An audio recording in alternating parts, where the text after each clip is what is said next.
Don't do this while you're driving.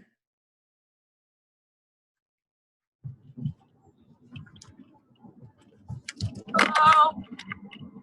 This is not a good idea. What? Don't do this while you're driving. I don't have a choice. Oh. Okay, I'm just listening to it, so it's fine. Just don't touch the phone while you're driving. Yeah, I just have to turn the audio on. So we're good. Okay. Hey. Get people coming in. I see Aiden's forehead. Hello.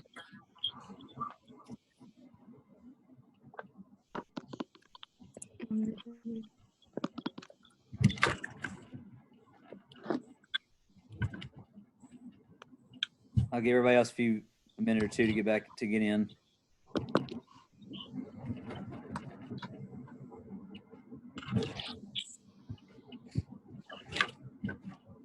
You got 5. That's like a third of the class.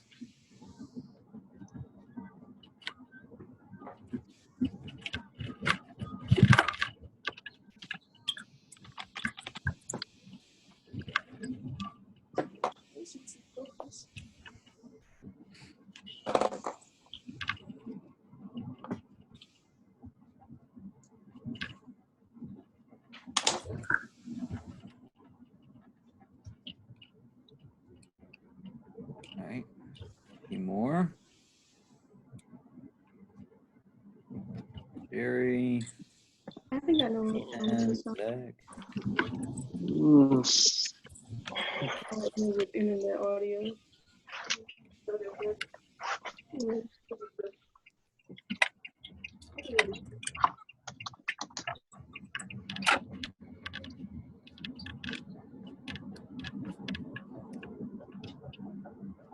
It don't let you hear. All right, we're at anybody else know anybody else coming? There we go. Probably it.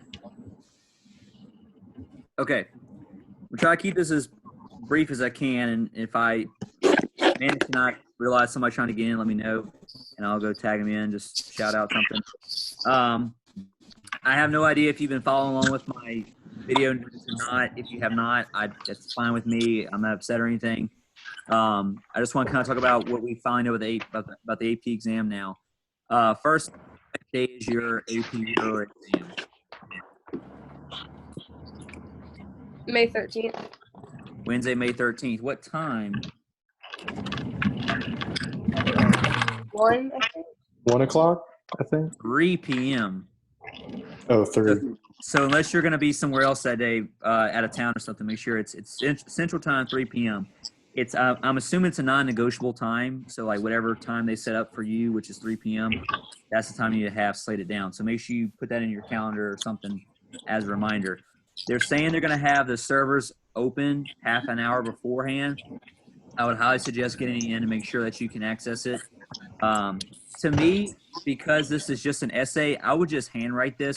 I feel like it's going to be less hassle to go try to type something and then save a file and upload it.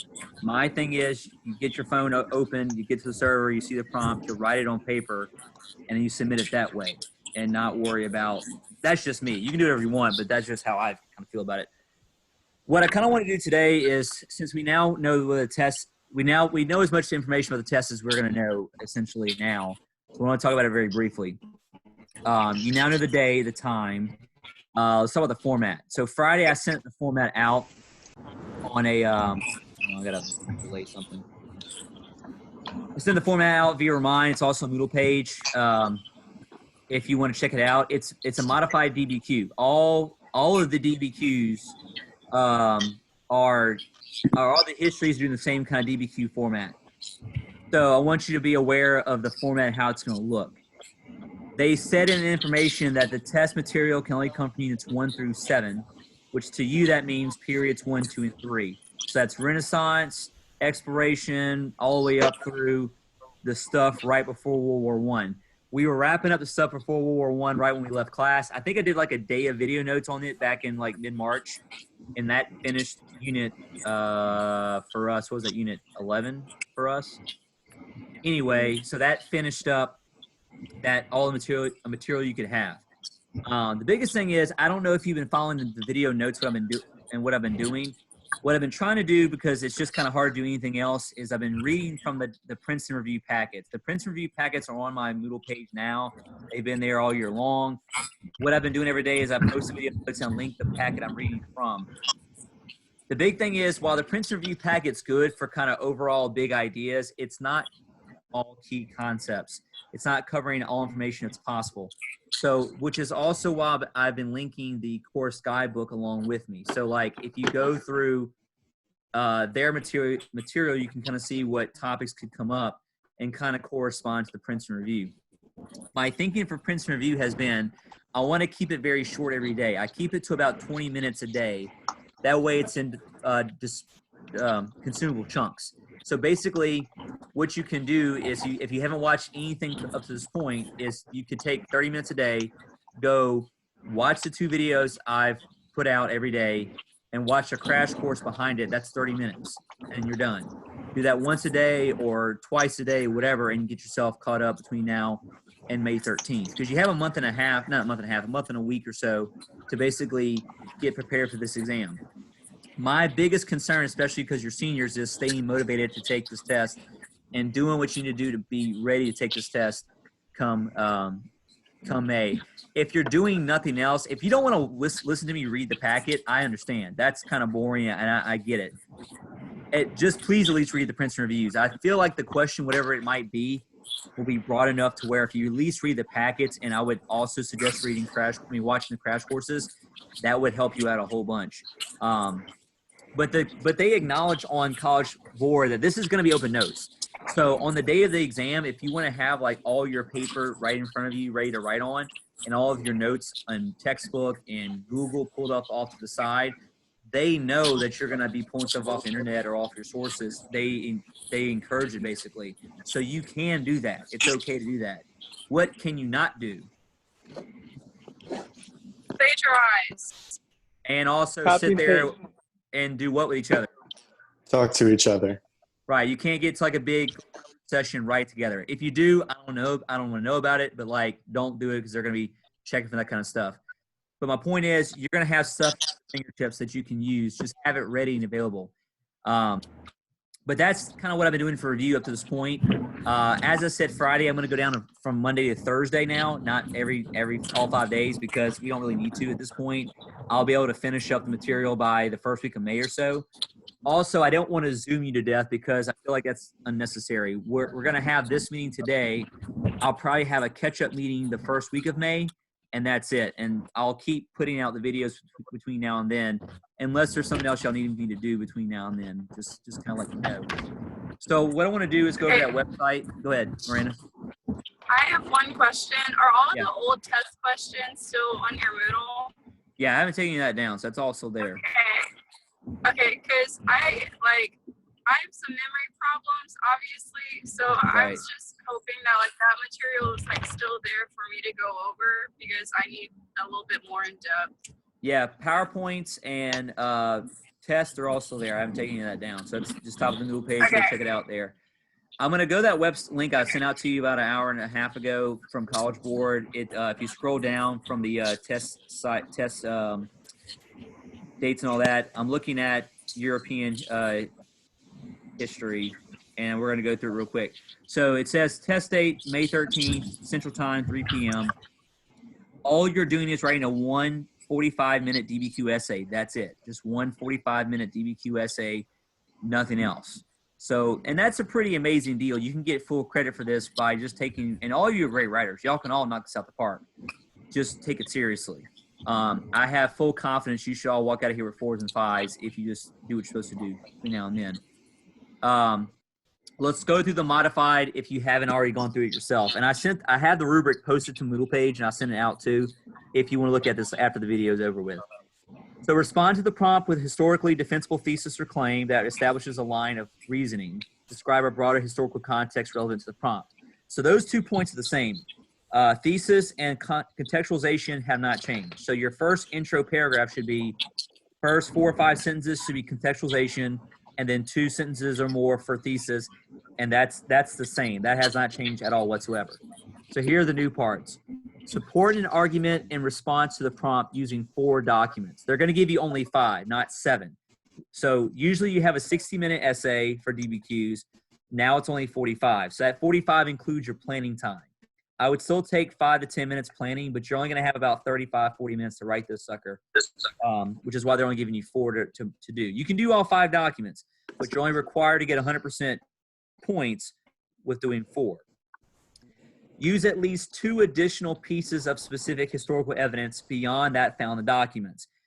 Usually in the rubric, it's just 1. In this case, it's going to be 2 sources. But if you have all your notes there, use it. And look, I would only go to your notes if you have to. If you know something off the top of your head, do that. If you know like an act, an event, a person, use it. Don't write in broad historical examples. You have to use like a name, event, something, an act, or something we talked about to give as a historical example. So don't just like give a broad explanation. And you have Google. Like there's no reason why you can't Google something real quick to put the name and explain it inside of your essay. So anyway, you have to use 2 outside evidence examples. For at least 2 documents, explain how or why the document's point of view, purpose, historical situation, and or audience is relevant to the argument, or PPHA. We talked about this. We did it in the essay we did before we left, but we didn't get a chance to go over it. You don't have to do one of each. You can just pick audience each time if you want. But of the 4 documents you have to write on, you only have to do it twice. That's it. I would suggest doing it how many times? 3. 3, just to cover your butt, right? So at least do 3, not just 2. So do PPHA if you, and again, be very straightforward. You can say, oh, I got some new additions. Hang on. You can say, Sorry. it's okay. You can say the purpose is, the audience is, or whatever the case is, and that's fine. It doesn't matter. But be very direct, right? Right. The purpose is, the audience is. As a reminder, every time you use documents, how many sentences minimum should you write per document? How many? I was broken up. Would be 2. 2. There we go. Somebody said 2. Yes. 2. The first sentence should be you writing about what with the document. What the document is about. Paraphrasing, right? You don't have to quote, just paraphrase the thing. Explaining that to the reader, you know what's going on. 2, the second sentence is your to the thesis. What's going on? What's the main point? That you can also bring in that PPHA. The purpose is, the audience is, blah blah blah blah. But you got to do 2 documents. I mean, 2 sentences per document for all 4 documents you write. Okay. Now, anywhere in that wide range of stuff, though, too. So be aware of that. And your last point's the same. The last rubric point's still like, does your overall paper make sense? Like the syntax and all of it, make an overall argument and so forth. But I fully believe you can all make 4s and 5s if you just make sure you add in detail and do a good job. I think you can walk out of here with some points and some credit. That's mainly it. As I encouraged you before, please get Princeton Review. Read it. If you don't want to go buy the book, read the packets I put online. Do something, but you practice or something if you want to as well. The reason why I'm going to keep putting videos out every day, even if people aren't watching them, is because I feel like that's the only way I can keep you engaged. I can't give you a grade. I can't give you assignments or quizzes. I'm going to post review quizzes, Moodle, but that's the only way I can keep you actively engaged in what's going on. And let me say this, if we were in class, it'd be a lot like A-Push right now. Right before we would be leaving for spring break, we would have started reading those packets and doing in-class review quizzes like we did last year for A-Push. It's the exact same thing. So what you would be doing right now is doing, World War II, Cold War stuff in class for notes, but on the outside, reading the packets at home and then coming to class once a week and doing a quiz. And we would quiz all the way until you would leave in May. And that's what we're doing right now. So it's the same kind of thing as last year. Whether you watch the crash courses or listen to me read to you, just please go packets or read something, read through your notes. That way you can just make sure that you are you're getting something. But just please don't wing it, because it's just too much information out there for you to do that in general. But I feel like because the question is going to be probably so broad, if you just read the packets, if nothing else, that's going to put you in good shape. I would think that you'd be in good shape just doing that at least. But that's even though we're going to have spring break in a few days, I'll probably still put a few videos out. I may not do a full week's worth, but I'll still put something out. But we can get all the material covered between now and May with me doing 4 days a week as opposed to 5. That's really it, I think. My suggestion for how you should do this is to basically use your phone, have loose leaf paper out, write the response down, and then photograph it and send it to College Board.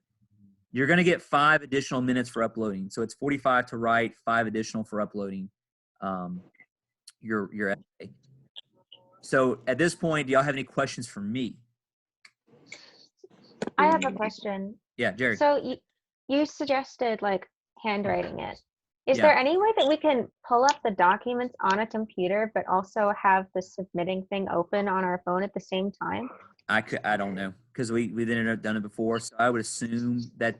I would assume so, but I can't say yes or no. They haven't released how it's all going to look or do yet, because they haven't provided like how the server is going to work and how the login is going to work. That's the thing too. If you've forgotten your College Board login, like how to get to your profile and all that, you need to go figure that out, because I'm sure it's going to be that login to get you into the class. So whenever you logged into my class, like back in August, September, that's the same login you're going to need to use. So they said they're going to put more about that out in late April. Maybe we'll find out more then, but as of right now, they don't even know what it's going to look like at this point. So I can't really say. What other questions you got? Real quick, I know that for Prob and Stat, they said that you can only use one device for accessing the exam and submitting. Okay. So I don't know if you can pull up the documents on the computer and then submit on your phone.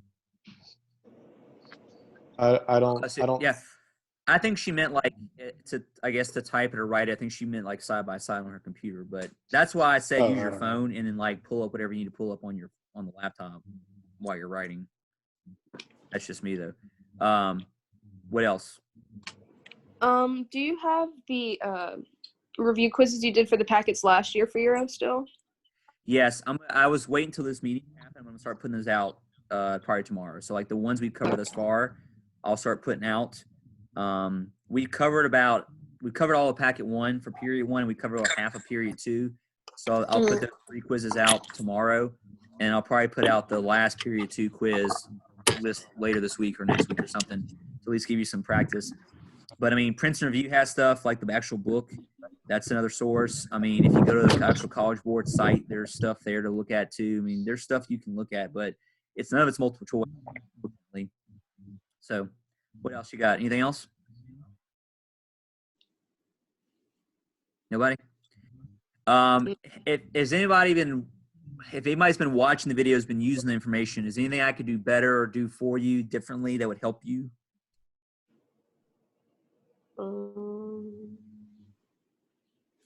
No reading. No reading?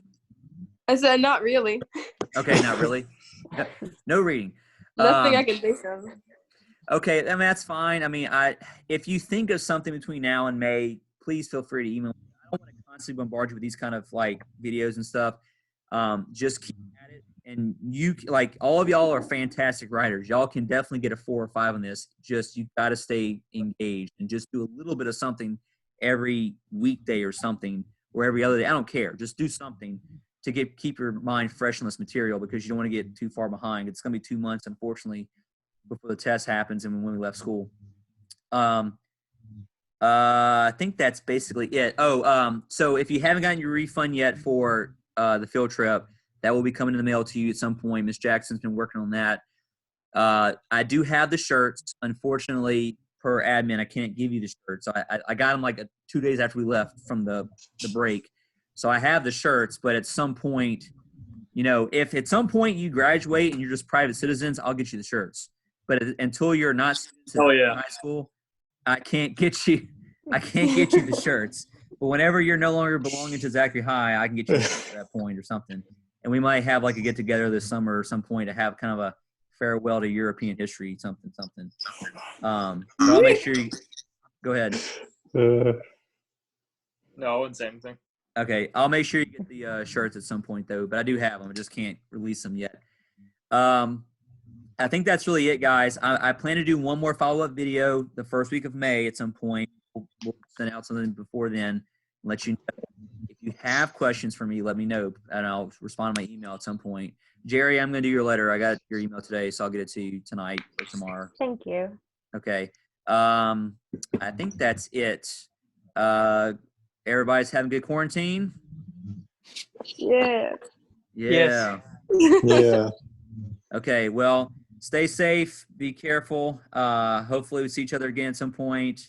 Good seeing y'all's faces again. Sorry we can't be in class together. I'm sure you're all having a hard time not being in school constantly. So, Yeah. all right, guys. Well, thank y'all so much. Just keep going on. See y'all later. Bye. Bye. Bye.